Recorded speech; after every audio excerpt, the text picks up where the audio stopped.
fifth overall at 400-meter hurdles, earning him $4,000.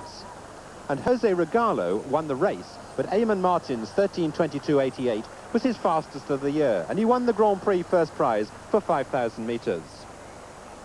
Paula Ivan had a 9th big race win of the year at 1,500 metres. Kirsty Wade paid for going with her by fading to 6th, but Alison Wyatt set a best of 4:11.16. And the overall Grand Prix, $25,000 for the winner in the men's cider wheater from Mike Conley and Danny Harris. And the women's event, Paula Ivan and Grace Jackson both scored 63, but were separated on the points table for the best overall performance, with Anna Kirov third. And that completes the Grand Prix season. We've got one more exclusive domestic meeting for you here on ITV, the McVitie's Invitational, Sunday afternoon. Steve Cram and most of the British Olympic squad will be there. 8,000 tickets still available. If you can't be on the scene, watch it on the screen. Full coverage Sunday afternoon here on ITV. Pretty good night, though, here for Scotland. Tom McKean beating Seb Coe in the 800 metres, and Liz McColgan confirming her rich promise, something of a double scotch, if you like. I'll tell you what, that's not a bad idea. I think I'm off for a wee warming dram myself. From us all in Berlin, a very good night.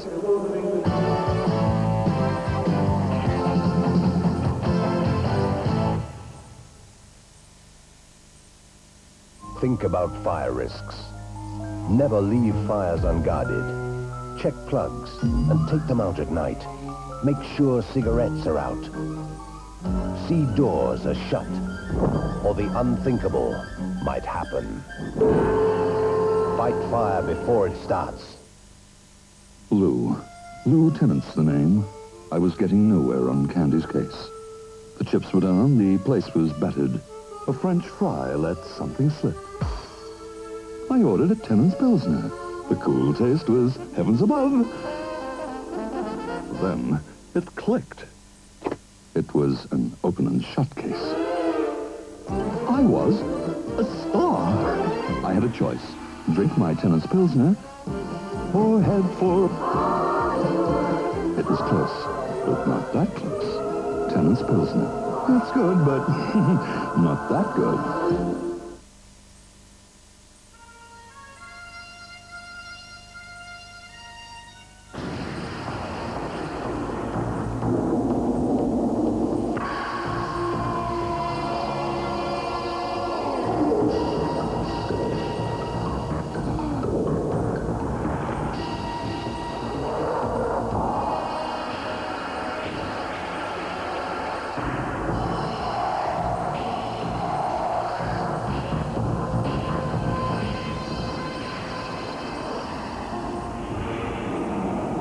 Now you know what an oil has to go through.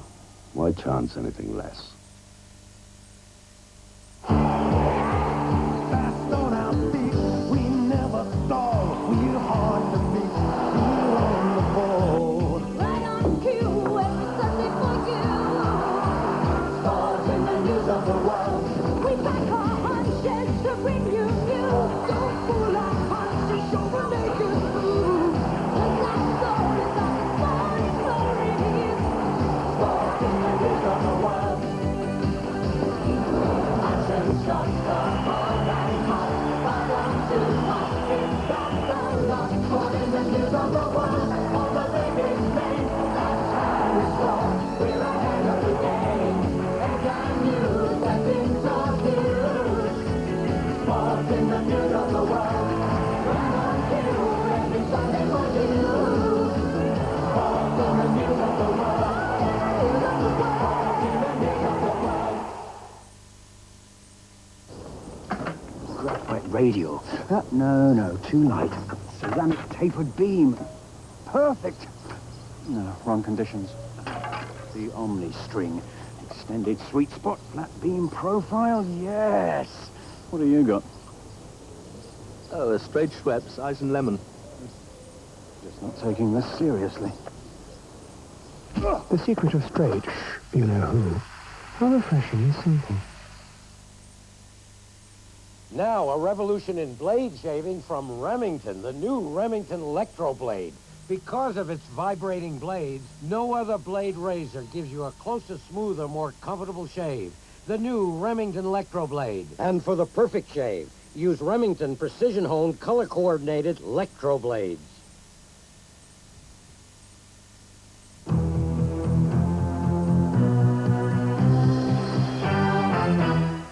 The Queen Charlotte's Hospital Nurses' Home at 10 to 4 in the afternoon of Tuesday, the 9th of August.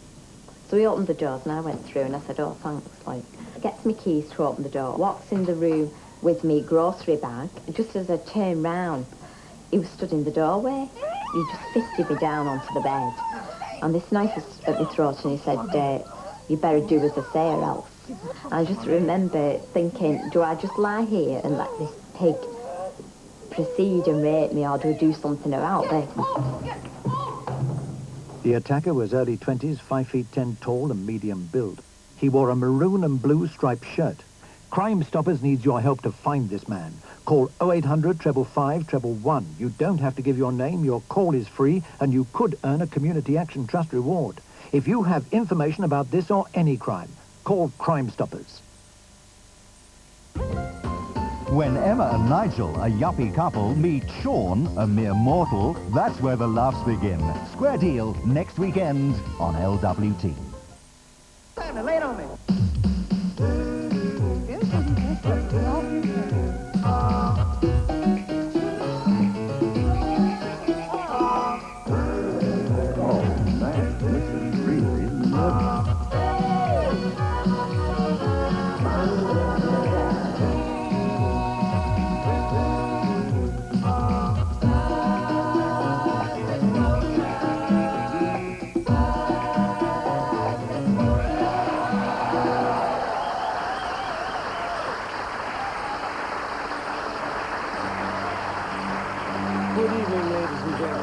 Welcome to First Exposure, coming to you tonight from the Theatre Royal Stratford, East.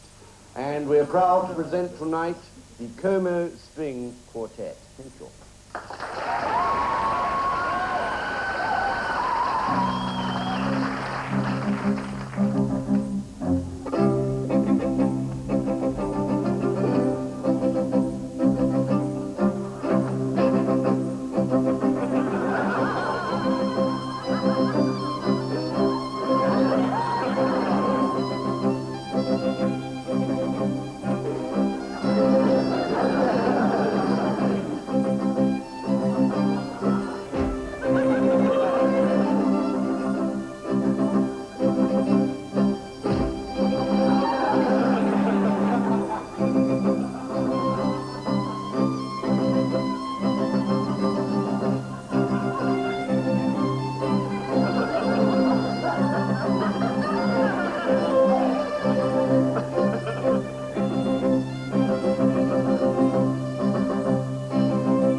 Good evening. I read recently in the newspapers that Derek Hatton has just obtained an equity card, which presumably means he's going to be presenting television programmes, probably children's programmes, probably something like this. Good evening and welcome to Red Peter. And on tonight's show, we're going to be showing you some very interesting things. First of all, starting with a board game. It's for the whole family. It's fun, it's crazy, and it's Marxist.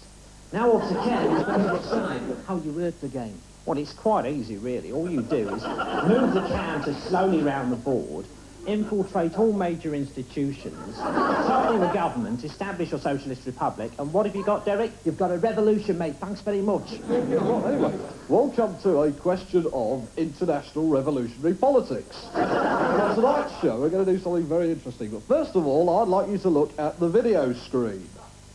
I'll outline the situation. It's Chile, 1973. There's a socialist government in power, doing very nicely, thank you. Free education, national health service, that kind of thing. Well, what happened next? I'm not quite sure, actually. I think, wasn't it something to do with a bloke called Pinocchio? No, but you're wrong there. Roy, is it? Yes, I think I did it now.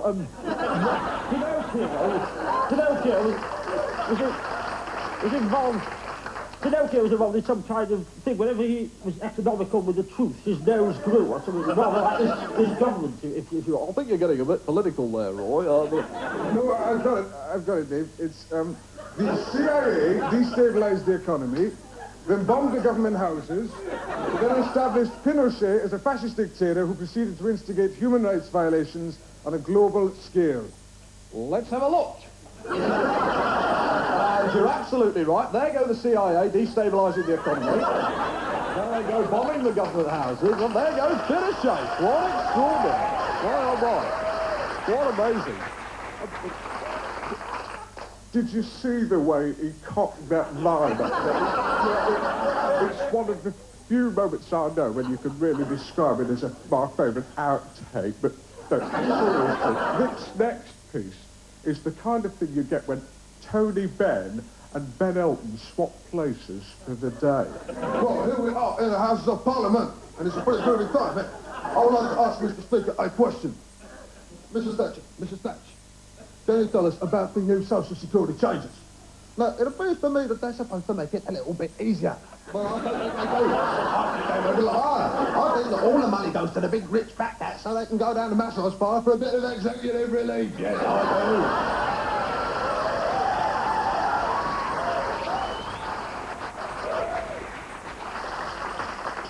Hello, everybody, and welcome to Friday Live. It's really groovy. We're having a super time.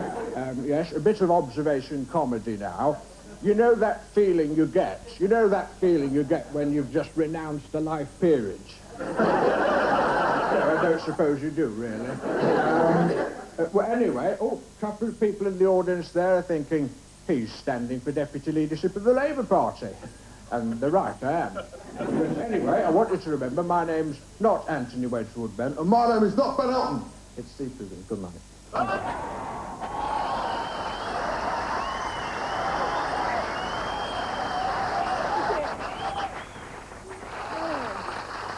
Hello.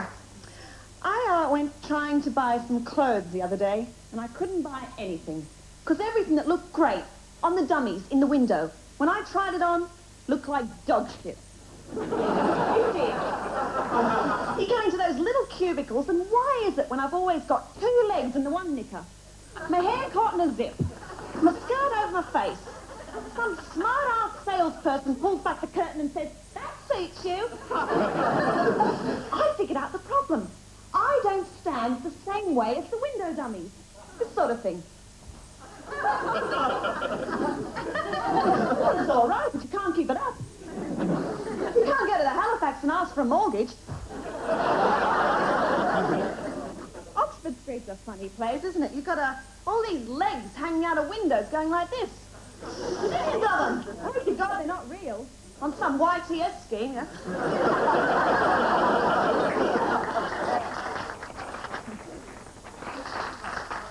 I also hate being told what to do by signs you see in public places. Sometimes you go into a public toilet, minding your own business, to do your own business. You go in, there's a little sign just above the sink that says, Now wash your hands. I'm an adult, I don't need to be told this. What's next? Now wipe your bottom. Now put up your panties. I had an odd experience the other evening. I was sitting in a pub minding my own business and I was approached by a young man, nice looking, well dressed, wearing one of those badges. I get pissed and vomit 10 times a day, ask me how. He sat down beside me and started to chat me up. His opening gambit was, did you let off? Fine. Then he said, not bad, are you a vegetarian? I was swept off my feet. In a flash, I could see how this man was going to spend the rest of his life on his own. Then he gets all romantic with me and says, hi, I've got a hard-on. Be ashamed to waste it. What do you say? Stop it up. You're a bit of a doorstop.